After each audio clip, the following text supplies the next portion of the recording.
جگہ جس گھر میں میرے آقا علیہ السلام کی ذات پر درود و سلام پڑھا جاتا ہے،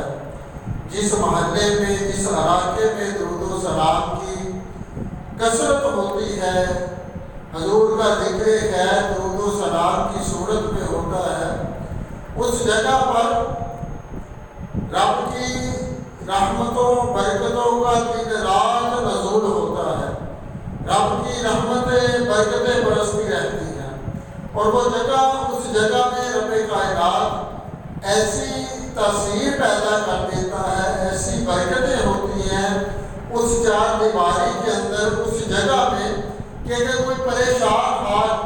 اس چار دیواری کے اندر آ جاتا ہے جہاں حضور کی ذات پر درود و سلام پڑھا جاتا ہے تو رب کائنات اسے بھی سکون عطا فرما دیتا ہے، اس کا دکھ درد جو تکلیف پریشانی ہوتی ہے وہ رب کائنات دور فرما دیتا ہے۔ ایک جگہ میرے آقا علیہ السلام کا فرمان نشان میں نے کسی جگہ پڑھا کہ جس جگہ آقا علیہ السلام کی ذات والا صفات پر درود و سلام پڑھا جاتا ہے، لوگ اکٹھے بیٹھ کر مل کر کسی اجتماع کی شکل میں محفل کی صورت میں چند لوگ اکٹھے بیٹھ کر حضور کا ذکر خیر کرتے ہیں تو اس جگہ کو رب کی رحمت کے فرشتے زمین سے لے کر آسمان تک اپنے گھیرے میں لے لیتے ہیں۔ تو جس جگہ جس گھر کو جس وجود کو رب کی رحمت کے فرشتے اپنے گھیرے میں لے لیں یقیناً پھر اس کی پریشانیاں دور ضرور ہوں گی۔ تو آپ کوشش کریں کہ اگر گھر میں پریشانی ہے، مصیبت ہے،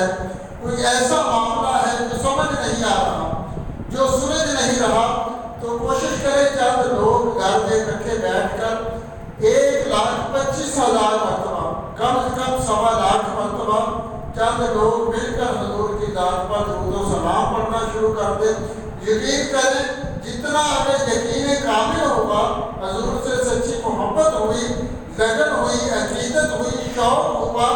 تو وہ 1.25 کی تعداد پوری ہونے سے پہلے جو پریشانی ہوگی، جو مصیبت ہوگی جس کے لیے آپ پڑھ رہے ہیں، رب کائنات کو 1.25 پورا ہونے سے پہلے وہ پریشانی دور فرما